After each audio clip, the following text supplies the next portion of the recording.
We'd like to thank all of you for your dedication and your hard work on behalf of the students in this great county of ours, this great state of California.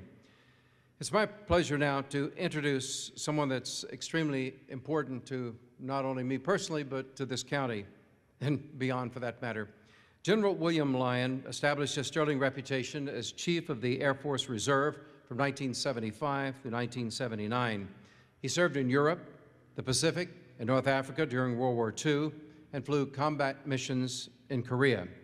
Today, he is Chairman of the Board and Chief Executive Officer of William Lyon Homes, which has built over 100,000 homes throughout the Southwest. He's known for his generous philanthropic efforts, and we're so pleased that he is hosting us here tonight. Please join me in welcoming an extremely special individual, General William Lyon.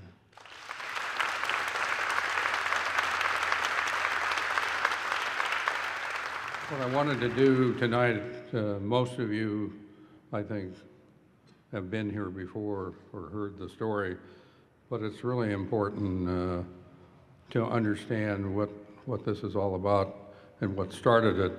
And of course, before we get into that,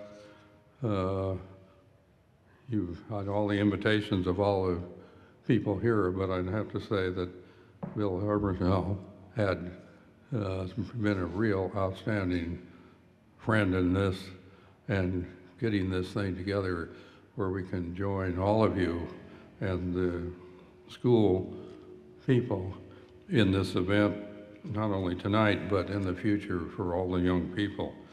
But what I want to do is just take a moment, because a lot of people have asked me even tonight, said, well, how did you do this, or why did you do it, or when did you do it, or what stimulated it.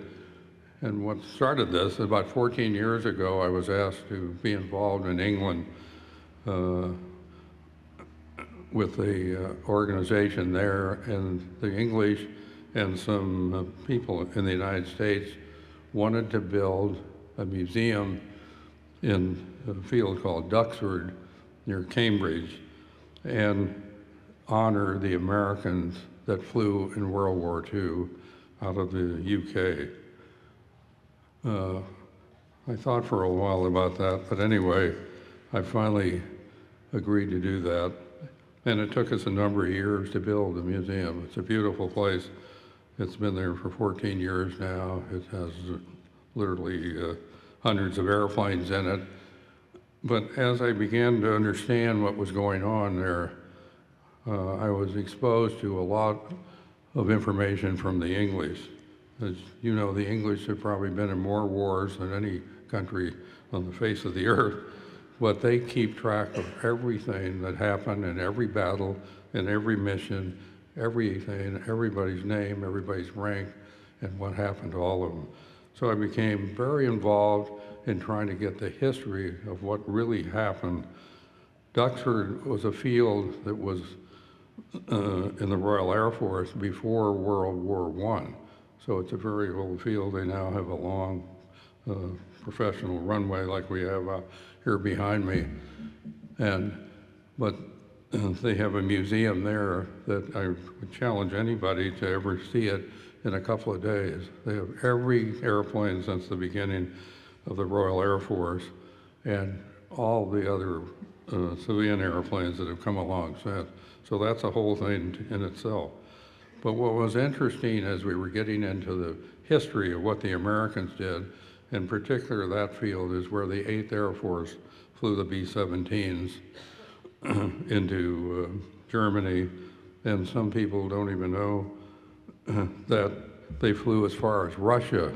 They would fly the mission, and the Russians finally agreed near the end of the war to let us do that. But you could go deep in beyond Germany into Romania and beyond, land in Russia, refuel, get new bombardment, and go back and fly another mission going the other way back to England. But anyway, I began to hear all of the statistics, and when the Americans got over there with the B-17s, it was 1942, 43, and at that time we didn't have any air cover, which means we didn't have fighters to hold off the Germans. The Germans had huge amounts of fighter airplanes with very experienced pilots.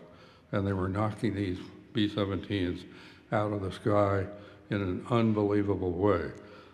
I was just in Duxford here a month or two ago, and they have now put a plaque which represents a plaque for every B-17 that was shot down in World War II. And that thing almost surrounds the building there. There were 320 of those airplanes shot down with a crew of 9. So all of this that I learned began to make me think, we've got to some way tell this story better in the United States and bring it to young people who have never heard anything about this, and a lot of other people who haven't. So that was the genesis of why I wanted to do it. So we started to do it. We finally convinced the county that this would be a good idea, and that's not always easy. They don't seem to know what a lot of good ideas are, but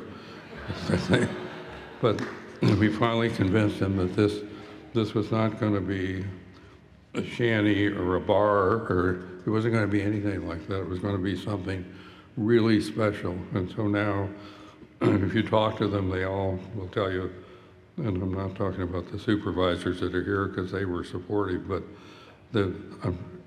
sometime I'll tell you the whole story. But anyway, kept me up at night, but I'm a persistent guy and wouldn't give up.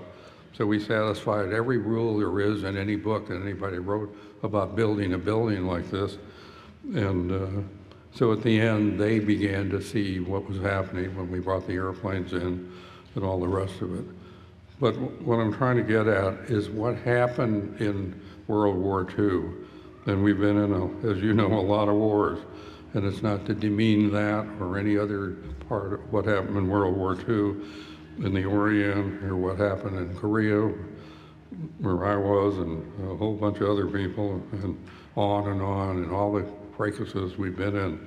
But it is to separate out and talk particularly about what happened in the English. And they have come to understand what a tremendous amount of action that the American Air Force stood there. And so it wasn't until the next year in '43 where they began to get the fighters and began to knock the Germans out of the sky. But in the meantime, as I mentioned, they lost something like 300 before the war was over, and 20 of these B-17s. And these people that were flying these planes were young people, 19, 20, 21. They weren't very experienced. They got their experience pretty fast as they were flying these missions, but they endured it and stayed with it and made the ultimate sacrifice of their life.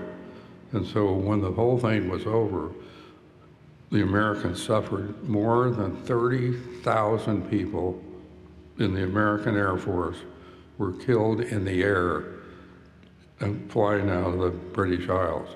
So it's an unbelievable number when you start thinking about some of the airplanes had one person, fighters, some had 9, like a B-17, some were in between. And so it's something to behold.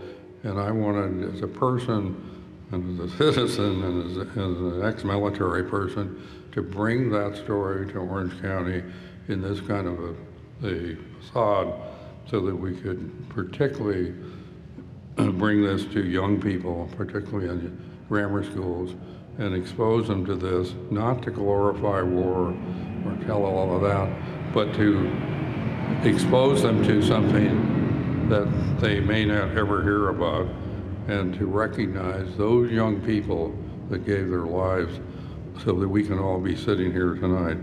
So I'm delighted to see all of you here. It's a great turnout, and I'm delighted to be part of this whole thing. Thank you.